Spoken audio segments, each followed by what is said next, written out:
So I just want to start very simply how you came to this project and became aware of the story of these women. Well, the women came to us, Oh, Tina. So it was quite an unusual genesis for a project like this.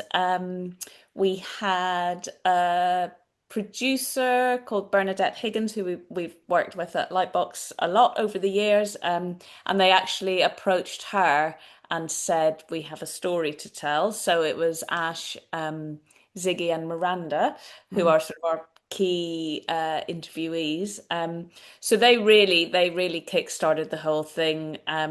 It was great for us as producers because we knew that they were really behind the project. They really wanted to get their message out there and sort of raise awareness about what experiences they'd been through. Um, so yeah, that's how it went down.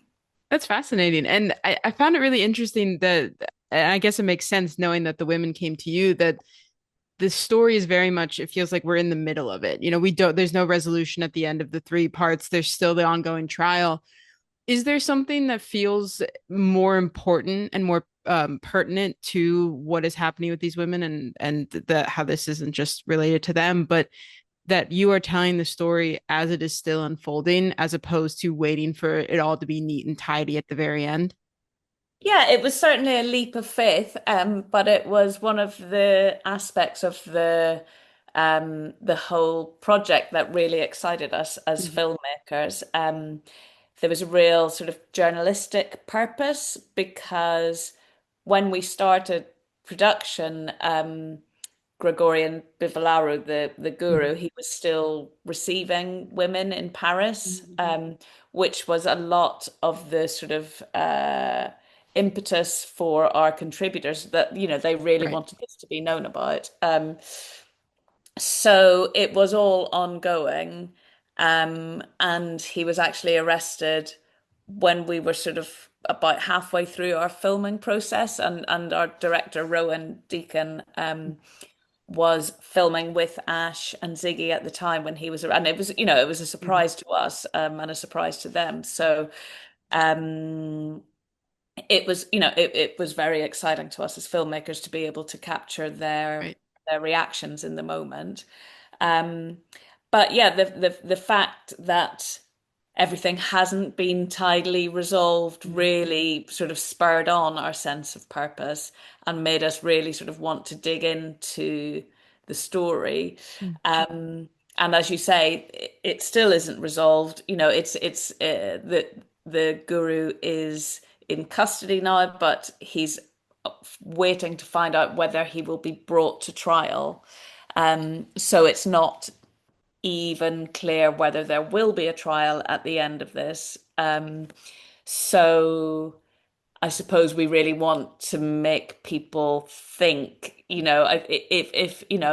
if we're not sort of campaigning as journalists to sort of change the law or to have something Mhm. happen, but we're starting the conversation, we're getting those ideas out there, we're making people think about sort of what control means and what agency means and what sort of joining an organization should bring you and what it should not bring you. So there's a lot of meaty stuff to chew on.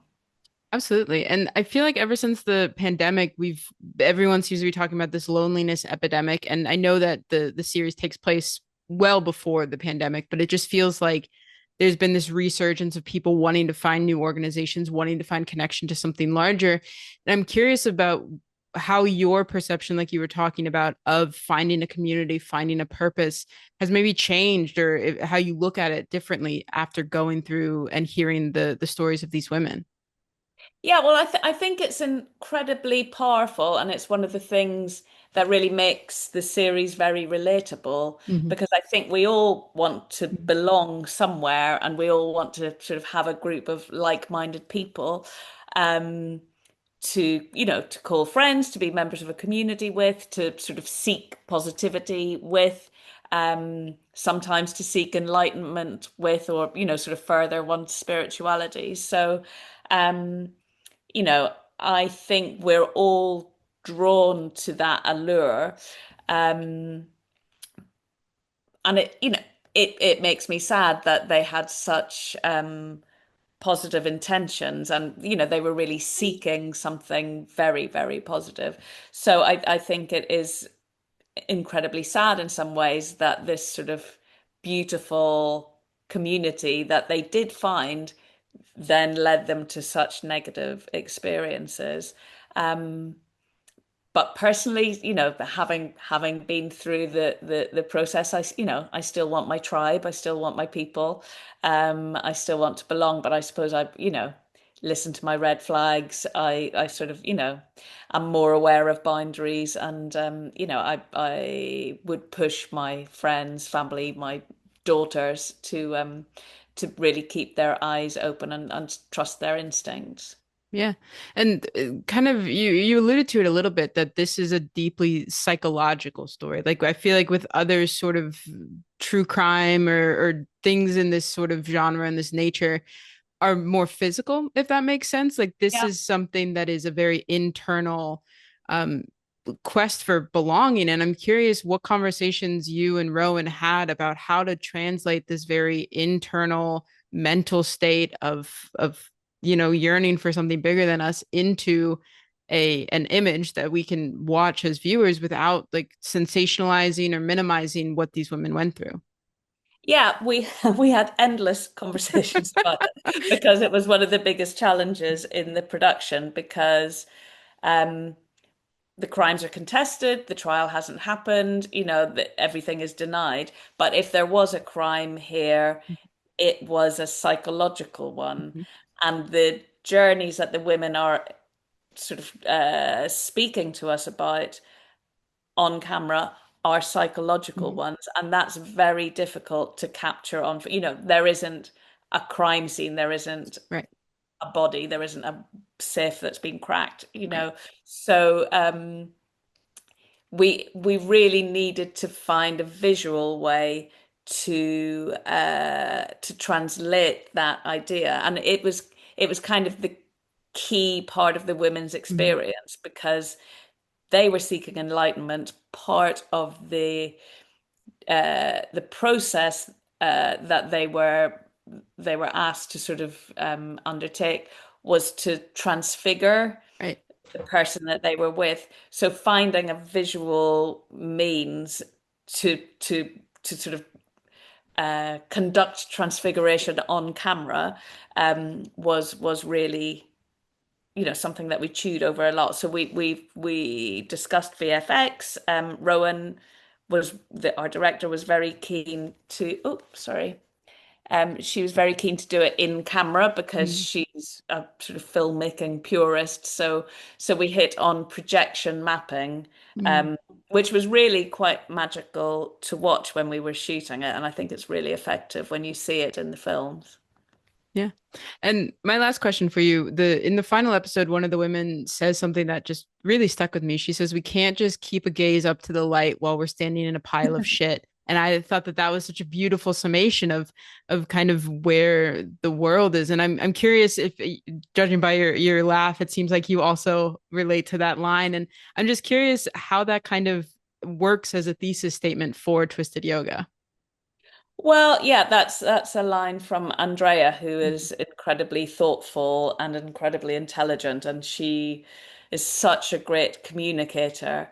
But it's such a great line Mhm. because, it's I think the process that all the women who have come out of who spoke to us, who have come out of the school have had to undergo is one of sort of rigorous honesty Mhm. and really sort of unpicking the learnings that they did while they were part of that organization.